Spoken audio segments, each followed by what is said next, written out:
À côté de vous, Gaëtan Roussel, il y a Guillaume Meurice, qui Oui. est très attendu. Il paraît que c'est la vedette de cette émission d'après Ah le bon supplément L'Obs télé C'est vrai. de cette semaine. C'est vrai, c'est vrai. Alors moi, je suis toujours dans ma recherche de qui affrontera Jean Lassalle au second tour de la présidentielle. Toujours. Et je crois que j'ai trouvé quand même. Aujourd'hui, François Asselineau. Alors le grand public le connaît assez peu. Nous, on le connaît très bien parce que ses fans envoient à peu près 300 mails par jour pour se plaindre qu'on leur donne pas la parole. Et bien attention, les fans de François, c'est maintenant. Soyez sur le coup. Je me suis rendu hier soir à une réunion de son parti, l'UPR, l'Union Populaire Républicaine, dans le 19e arrondissement de Paris. L'UPR a une vraie obsession, c'est la sortie de l'Union européenne. Et ils ont même fait une chanson qui l'affirme, une chanson de reggae, Frexit reggae. Alors, comme je vois que vous êtes comme des dingues, Oui, je encore un titre inédit. je vais pas vous faire attendre plus longtemps. France Inter, on aime, on vous en parle.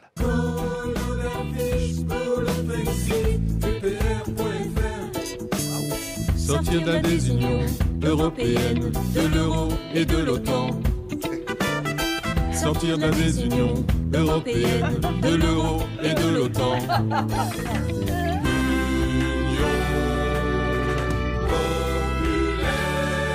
Ça envoie. Et voilà, bah ouais, il n'y a pas que des exclus Gaëtan Roussel aujourd'hui. Hein. D'ailleurs, il prend une bonne grosse claque en termes de poésie, Gaëtan. On dit qu'il y a de production, si je puis me permettre. Ah oui, Non, on dit qu'il n'y a plus de chansons engagées, mais je suis désolé. il y en a, Bien sûr, il y en a. il y en a, heureusement que je suis là. Alors, j'ai rencontré évidemment l'auteur-interprète, c'est Jean-Jacques Mazur, et je lui ai posé la seule question qui s'impose à ce niveau-là. Jean-Jacques, pourquoi?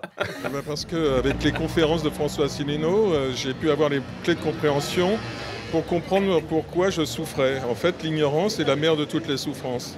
À partir du moment où vous êtes moins ignorant, vous souffrez moins. C'est François Asselineau qui vous a sauvé? C'est comme un docteur, en fait. Docteur François. Alors, à mon avis, il l'a soigné quand même avec une bonne dose de ganja, ce qui explique la musique et les paroles. D'ailleurs, est-ce que François Asselineau est pour la légalisation du cannabis? Impossible de savoir parce que François, il propose de sortir de l'Union européenne, mais après, c'est pas très très clair. Par exemple, puisqu'on parle de chansons françaises, quel est son programme culturel? Alors, le programme culturel, je pourrais vous le réciter pendant des heures. Je ne suis pas sûr que vous allez en garder un grand passage dans votre chronique. Ah bah si. Maintenant, je vais vous... Si. Oui, je peux vous répondre. Le programme culturel de François Asselineau pour la présidentielle. Qu'est-ce qu'il y a dans son programme culturel? Je ne suis pas non plus le ministre de la Culture. Non, bah heureusement du coup. Heureusement, oui. Oui, parce qu'à côté, Fleur Pellerin, c'est Balzac là. Attention.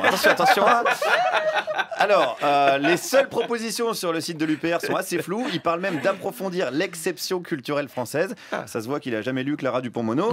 Alors, voyons voir avec une question plus concrète, très concrète. François Asselineau est-il pour ou contre la sortie du nucléaire? Ce sont des sujets extrêmement complexes et il faudra mettre à plat tous les tenants et les aboutissants avant de prendre une décision aussi grave. Mais quand est-ce qu'on met à plat? Alors là, c'est la campagne présidentielle. Après l'élection de François Asselineau, l'élection présidentielle. Donc, il faut voter pour un type dont on ne connaît pas vraiment le programme, à part sortir de l'Europe.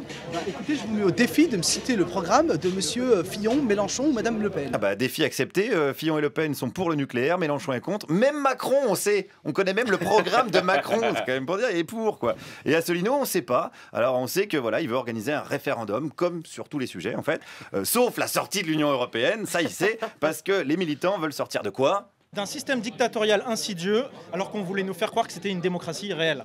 Mais l'hypocrisie, elle a atteint un paroxysme qui pousse le peuple à se révolter. Et la vraie puissance qui va lutter contre Satan, c'est justement le peuple. Ah voilà, alors là on commence à avoir un début de programme. Le peuple contre Satan. Ok, ça ressemble au programme de Jeanne d'Arc, mais au moins ça commence à avoir un petit peu de gueule. Alors poursuivons, comment changer la société? Par le programme qui sera réalisé par M. Asselineau, qui sera bien évidemment élu en 2017, ça on le sait très bien déjà, à l'avance. On est sûr de ça? Oui, tous les autres ils sont morts, c'est terminé. De toute façon, vous ils êtes sont, quand même ils sont optimiste. maudits, ils sont condamnés à l'enfer, mais le vrai. Mais un enfer pire en fait. Et c'est Cthulhu, le démon de Lovecraft, qui va les condamner. Ah oui? Ah oui, ça c'est complètement sûr. Lovecraft l'avait prédit bien avance parce qu'il est un peu visionnaire. Sauf que là, ça va passer à la réalité. Voilà. Alors c'est plutôt Lovecraft, leur référence, un auteur de science-fiction, donc, ce qui explique sans doute qu'il voit... Ici. Voilà, Clara Dupont-Mono en avait parlé brillamment. Sans doute ce qui explique qu'il voit Asselineau gagnant, en fait. C'est de la science-fiction. Alors, j'ai pas pu rester plus longtemps content avec mon nouvel ami parce qu'un monsieur est venu me dire que ce serait mieux si je lui parlais pas trop en fait. Et ce monsieur, c'était qui? Eh ben, c'était Jean-Jacques, Jean-Jacques, le compositeur de reggae. Alors pourquoi Jean-Jacques? Quand on veut briguer ou soutenir un président de la République, il faut quand même rassurer la population sur le fait qu'il est soutenu par des gens qui sont capables d'articuler leurs idées de manière raisonnable. Et des fois non, du coup. Voilà, ça dépend. La société est en crise. Il y a quand même un gros pourcentage de Français qui sont sous anxiolytiques. Oui. C'est possible qu'il y en ait un bon paquet à l'UPR. Alors, comme cette chronique va me valoir environ 600 mails de protestation, je vais vous laisser pour aller répondre à tout ça. Mais de manière, attention, tout à fait zen. J'ai même envie de vous dire en écoutant un bon reggae. Le Frexit, vite, le Frexit, vite, vite, le Frexit. Pas trop longtemps, ça va aller. Merci. Moi j'aime beaucoup le franciscain qui parle de maudit, de Satan. Je sais qu'il vous plaît. Ça y est, il y a une électrice de plus. Allez, on est François Asselineau. Gaëtan Roussel. D'abord, merci Guillaume Meurice. Je vous en prie, à votre service. Vous avez des soirées passionnantes. Tout on a à fait. très Je envie rencontre de passer la France. des soirées avec vous, ça donne envie.